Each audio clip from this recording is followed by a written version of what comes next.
Selamat sore. Tidak akan banyak basa-basi. Berdirinya kami di sini bukan karena nggak dikasih kursi, tapi di sini kami mau presentasi. Izinkan kami mempresentasikan hasil diskusi kelompok kami terkait materi respirasi pada hewan invertebrata. Itu apa? Sebelumnya perkenalkan, nama saya Maria Febriana, teman saya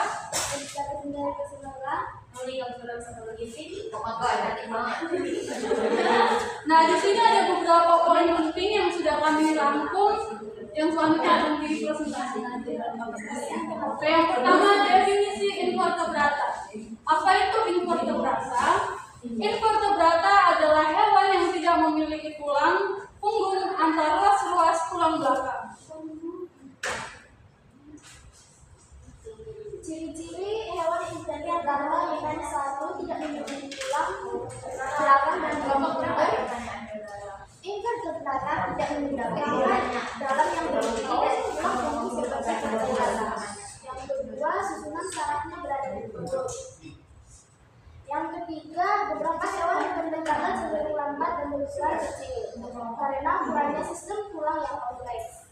Yang keempat, memiliki kerangka luar dan otaknya tidak terlalu serangka. Yang keenam, reproduksi.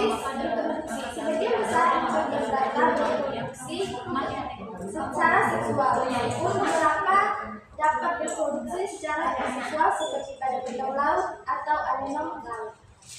Seperti ini kelompokan hewan invertebrata. Yang pertama adalah protozoa. Protozoa merupakan kelompok organisme bersama yang hidup bebas atau sebagai parasit. Umumnya mereka bergerak dengan menggunakan kaki semut, silia atau trachea. Hidup di lingkungan yang berair dan memiliki peranan penting dalam ekosistem akuatik sebagai makanan dasar. Dan yang kedua ada porifera. Porifera adalah pilum hewan air yang umumnya hidup di laut dan memiliki tubuh berpori. Dan yang ketiga ada Coelenterata. Coelenterata adalah hewan berongga dengan tubuh simetri radial, memiliki sel penyengat atau nematosiska yang berfungsi untuk melindungi diri dan menangkap mangsa.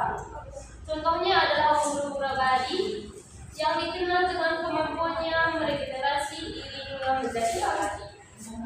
Dan yang keempat ada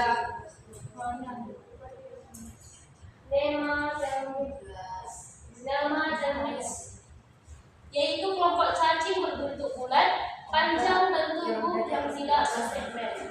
Hidup di berbagai lingkungan, baik seperti parasit maupun organisme bebas. Memiliki sistem pencernaan yang lengkap dengan mulut dan anus. Dan yang kelima ada Annelida, yaitu adalah hidup cacing bersegmen yang memiliki struktur tubuh berulang. Lintah adalah contoh dari kelas Annelida dalam hidup Annelida dan dikenal sebagai organisme pengisap darah. Annelida tubuhnya memiliki sistem sirkulasi tertutup dan hidup di lingkungan air maupun tanah. Kalajengking bernapas menggunakan paru-paru atau okulus yang merupakan struktur khusus bagian udara. Paru-paru terdiri dari tempatan di mana pertukaran gas terjadi.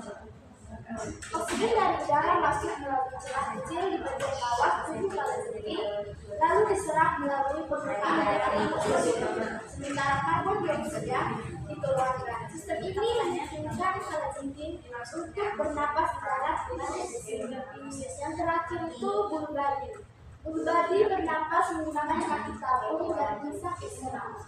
Kaki tabung yang juga digunakan untuk bergerak memiliki fungsi respirasi dengan menyerap oksigen dari air. Selain itu, bulu babi memiliki insang kecil seloannya yang membantu mengambil oksigen dari air dan membuang karbon dioksida. Proses pertukaran gas ini berlangsung melalui di mana oksigen masuk dan karbon dioksida keluar melalui permukaan tubuh bulan. Selanjutnya ada sistem respirasi pada hewan invertebrata. Ada difusi sama sistem trakea.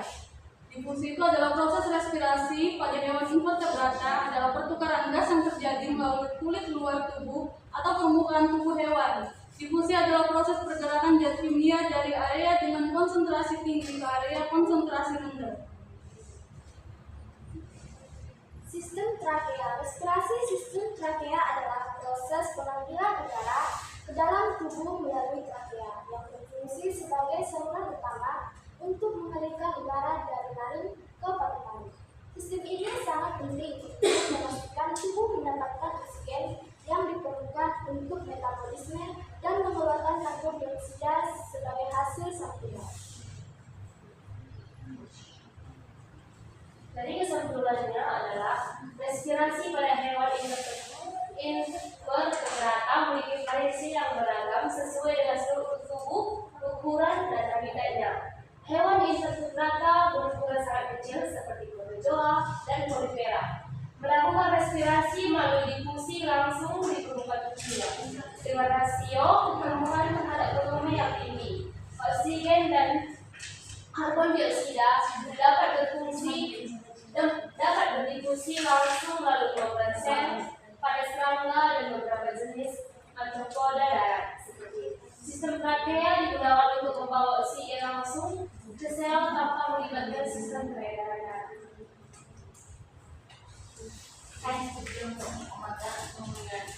Silakan yang mau bertanya, waktu ada.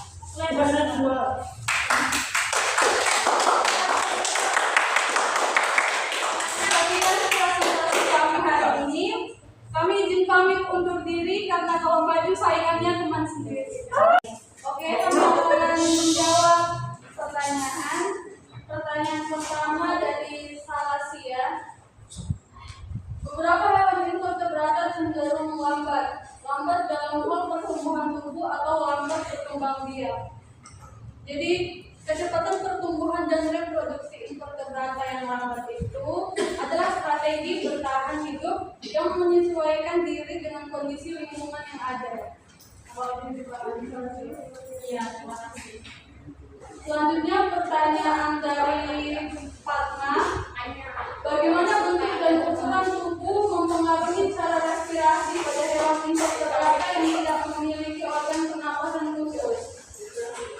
Jadi pada hewan invertebrata yang tidak memiliki organ pernapasan khusus, bentuk dan ukuran tubuh sangat mempengaruhi cara respirasi mereka. Pada umumnya hewan ini menggunakan difusi langsung melalui permukaan tubuh mereka untuk mendapatkan oksigen dan membuang karbon dioksida. Difusi langsung hanya efektif pada organisme yang memiliki ukuran tubuh kecil dan bentuk yang relatif sederhana. Apakah bisa dipahami Pak? Terima kasih. Pertanyaan dari Tasya, jelaskan cara hewan invertebrata dalam menggunakan sistem respirasi trakea. Apa kelebihan dari sistem trakea dibandingkan sistem difusi? Hewan invertebrata khususnya serangga menggunakan sistem trakea atau respirasi. Sistem trakea terdiri serangga tabung bercabang yang disebut trakea, yang membuka keluar melalui pori-pori kecil yang disebut spirakel. Spirakel ini dapat membuka dan menutup untuk mengontrol aliran udara. Trakea bercabang menjadi tabung-tabung kecil yang disebut trakeolus yang mengalirkan oksigen langsung ke sel-sel tubuh serangga tanpa melibatkan sistem peredaran darah. Oksigen bergerak melalui sistem ini dengan bantuan difusi dan kadang-kadang dibantu oleh pergerakan organ-organ serangga. Kelebihan dari sistem trakea dibandingkan dengan difusi adalah efisiensi tinggi dalam pertukaran gas, yang kedua kontrol oksigen yang lebih baik, dan yang ketiga tidak bergantung pada sistem peredaran darah, dan yang keempat adaptasi yang baik untuk lingkungan darat. Terima kasih. Oke, saya akan menjawab pertanyaan dari Indonesia. Bagaimana regulasi gurita ada di dalam air? Yaitu gurita bernapas menggunakan insang yang terletak di dalam rongga tubuh mereka. Fungsinya itu yang pertama, masuknya air bisa memiliki sifat simpel yang memungkinkan mereka menarik air di dalam tubuh. Dalam mengoperasikan otot dari sekitar mereka menciptakan tekanan negatif yang menarik air masuk ke tubuh Yang kedua, pembukaan gas. Air yang masuk melalui insang yang terdiri dari banyak lipatan tipis. Oksigen dari air berdifusi melalui pembukaan insang ke dalam darah. Sementara karbon dioksida yang merupakan produk sampingan respirasi berdifusi keluar dari darah ke dalam air. Yang ketiga itu keluar dari tubuh. Setelah oksigen diserap dan karbon dioksida dikeluarkan, air yang kaya karbon dioksida dikeluarkan melalui pipa sifon, memungkinkan kita untuk mengeluarkan air yang tidak lagi berguna. Yang terakhir, sistem sirkulasi. Berita memiliki sistem sirkulasi tertutup yang membantu mengangkut oksigen ke seluruh tubuh. Darah yang mengandung oksigen diedarkan ke jaringan tubuh melalui sistem pembuluh darah.